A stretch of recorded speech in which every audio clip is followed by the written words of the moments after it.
Welcome to your 10-minute manager toolkit. Today I want to talk to you about why people are late to work. We are going to talk about what to do about it, but first we do really need to think about why. Although at the end of it, the answer is going to be, it's their problem, not yours.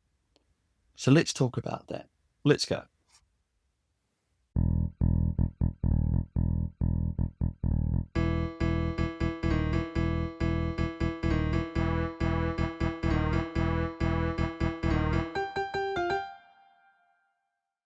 There's an Australian comedian called Jim Jeffries who has a shtick and a reputation for being brash and crass.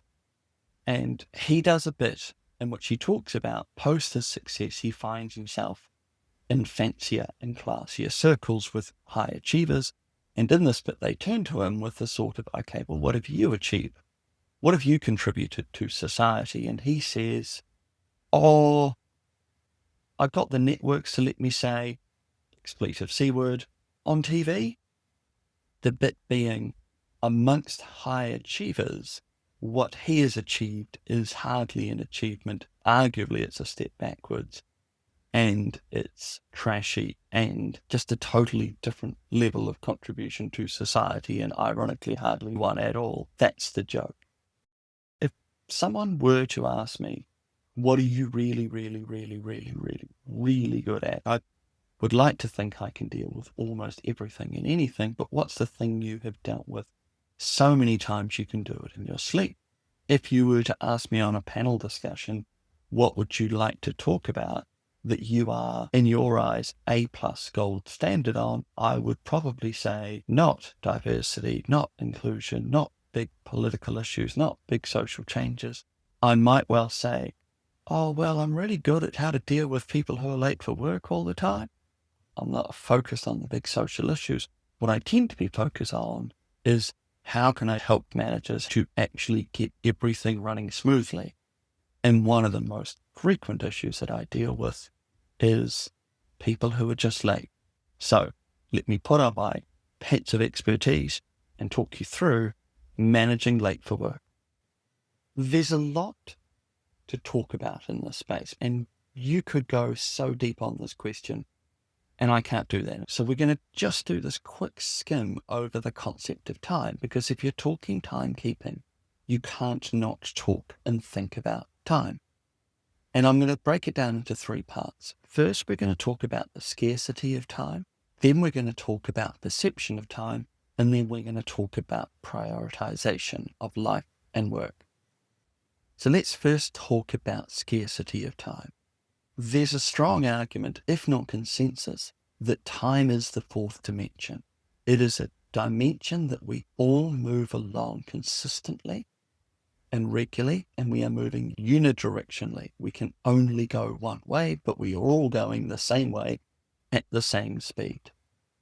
This perpetual movement means that we have scarcity in the same way that if we only had $100 in our bank account, we have to be careful how we portion that out. Because we have scarcity of time, we have to manage and allocate that time effectively and reasonably. But whenever you have scarcity, you have to make a judgment call, A or B. What is more important? Can I do this or can I do that? We also have to think about the concept of risk. So if we know the price of something, we can budget accordingly. But time doesn't come with a fixed and guaranteed amount. We don't know, and often, particularly when we talk about the concept of travel, we don't know how long something's going to take. It could take 5, it could take 10, it could take 15 minutes. If you cast your mind back a really long time ago, back to your school days, you might recall this concept of a confidence interval. And essentially what that told us is with any given thing that isn't certain, often these things will come with bell graphs, with standard distributions. On average, it takes 10 minutes, but it might take up to 13. It might take less than 7. It might take you half an hour to get to work. It might take you up to 40, 45. It might take 20, 25. But generally speaking, 95% of the time, it's going to be between 25 and 35 minutes. This is an equation you are doing all the time. You are working out in your brain, on average, how long does it take us to get there? Knowing that that's only an estimation, but you are probably also deep down thinking about a confidence interval as well. Okay, it'll be half an hour, give or take 5. So hence, people who are on time are typically people who are managing the scarcity of their time, but also managing the confidence interval of the amount of time that it takes to get there.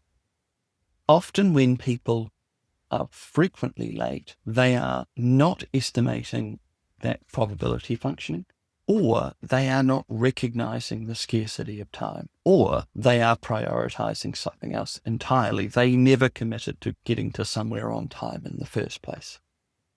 Now let's talk about the perception of time. To give people the benefit of the doubt, sometimes people just don't see time very well.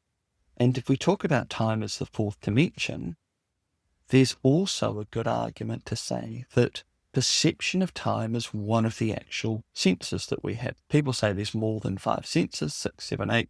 One of those senses that we have is a perception of time. Some people are good at it. Some people just aren't. Some people have a very poor perception of the movement of time, in the same way that some people are short-sighted or long-sighted. It's just not something that their brain is that great on. You could ask people to estimate a period of time, and some people will be better than it than others. Some people just don't get it. It's something they, practically speaking, have a bit of a blind spot on. So to give people the benefit of the doubt, some people just lose track of time because they're not very good at seeing it. The third thing to talk about, and I probably do need to do a whole separate episode of this, is the question of work-life balance and the question of, does work trump life, or does life trump work? If two things are in competition, what is more important? I've had many an argument with employees who say, but life trumps work. And I'm saying, no. You can't not do your contract because you have other obligations. If your contract says 8:30 and you have signed to say you will be here at 8:30, you cannot set that aside because of something else needs to be done. Contracts are not conditional. They are something that you have to honor. You can't choose to set that aside because you've got a life thing any more than the employer could choose to set aside the contract because it doesn't suit them either. An employee cannot walk in the door at 9:30 because they had something else, any more than an employer could say, oh, we'll come in at 9:30, we won't pay you because we don't have enough work for you. It's a deal, it's signed, it's agreed. You can't set it aside because something else is going on. So what's your takeaway from this? This is all a deep philosophical dive into the concepts of time and movement and perception and prioritization and scarcity.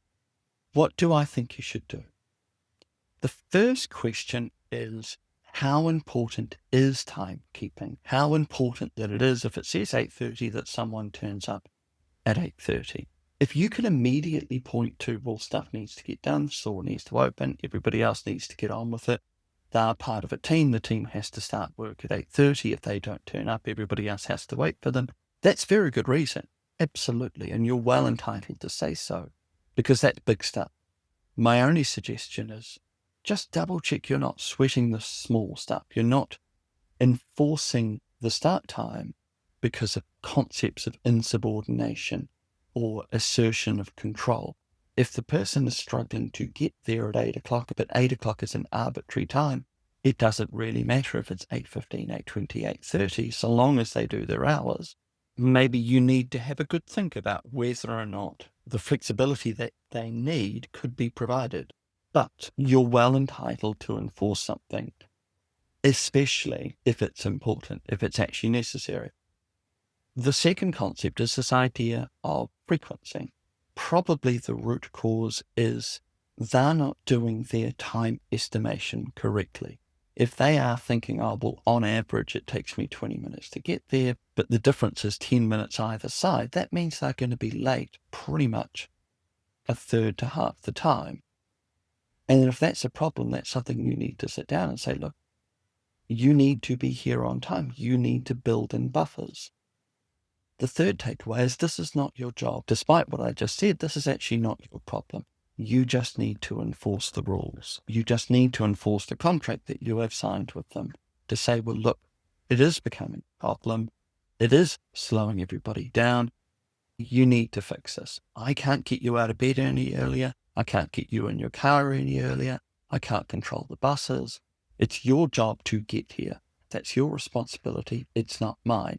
And if there is risk involved, that sometimes the bus is late, sometimes the traffic's terrible, that's not for me to carry that risk. That's for you to carry that risk. That's essentially most of the time what the subtext of the conversation is.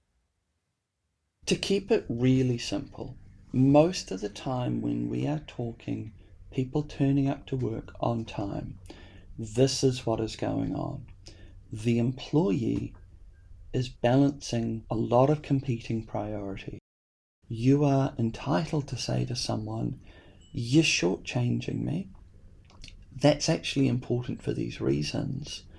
I understand from your point of view that's a bit tricky, but you don't get to shortchange me because you've got other competing priorities. Often what people turning up late are doing is shuffling work down to priority number 3. It isn't necessarily going to be sleeping in a bit longer or staying up a bit later. It could be, but the reality is they are shuffling turning up to work on time down to priority number 3. By sitting down and saying to someone, hey, look, this is a problem, we're not happy with it, you need to be here on time. Turning up to work on time needs to be priority number 1.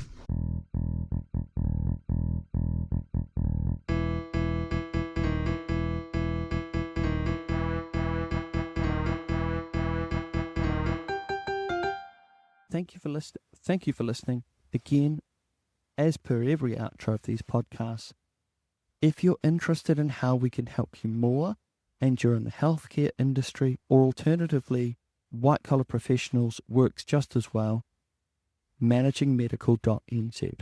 Alternatively, if you're in the trades or your job is trades adjacent or just a bit industrial, check out our Managingtradies.nz. Alternatively, if you want another podcast, I do have another podcast for HR people. It's called Your 12-Minute HR Lesson. You might find that interesting as well. Otherwise, catch you next time.